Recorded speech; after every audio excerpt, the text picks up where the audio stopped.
ഗംഭീര സാമ്പാർ ഉണ്ടാക്കാനുള്ള ആശയുമായിട്ടാണ് വരവ്. ചേച്ചി, ഈ ഉരുളക്കിഴങ്ങിനൊക്കെ എങ്ങനെയാ വില? 1 കിലോ 40 രൂപ. 40 രൂപയോ? 1 കിലോ 40 രൂപ ആയതുകൊണ്ട് മഴയെല്ലാം ആയതുകൊണ്ട് ഇങ്ങോട്ട് വരണ്ടേ. തക്കാളിക്ക് എങ്ങനെയാ വില? തക്കാളി 1 കിലോ 50 രൂപ, 1 കിലോ 25 രൂപ. തക്കാളിക്ക് 1 കിലോക്ക് 50 രൂപയ്ക്ക് ആയല്ലേ?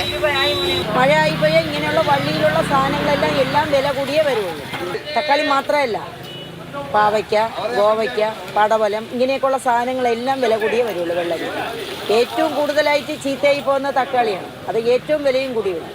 കീശയിലെ കാശ് കണക്കിലാക്കി ഓരോന്നായി ഉപേക്ഷിച്ചു.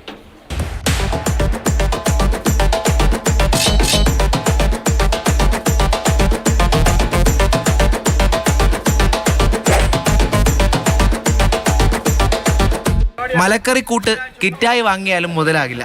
100 രൂപയ്ക്ക് 1 കിറ്റ് മലക്കറി വാങ്ങിക്കുമ്പോൾ ഒരു 5 കിലോ തൂക്കം കിട്ടുന്ന ഒരിത് ഇപ്പോൾ അതില്ല. നേരത്തെ വന്നിട്ട് മത്തനൊക്കെ വെട്ടിയിട്ട് കൊടുക്കും വെയിറ്റ് കൂടാനായിട്ട്.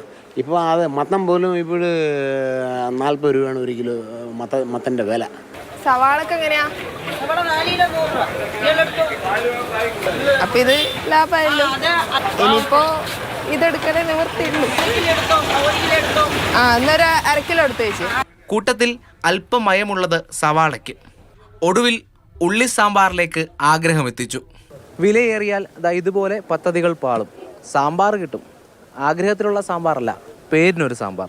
ഇപ്പോൾ ഓണവിപണിയൊക്കെ വരുമ്പോൾ വലിയ പാടായിരിക്കും. ഏത്തനൊക്കെ നേരത്തെ 35-40 രൂപ ഉണ്ടായിരുന്ന ഏത്തന ഇപ്പോൾ 62 രൂപയിൽ നിൽക്കുകയാണ് ഇന്ന്.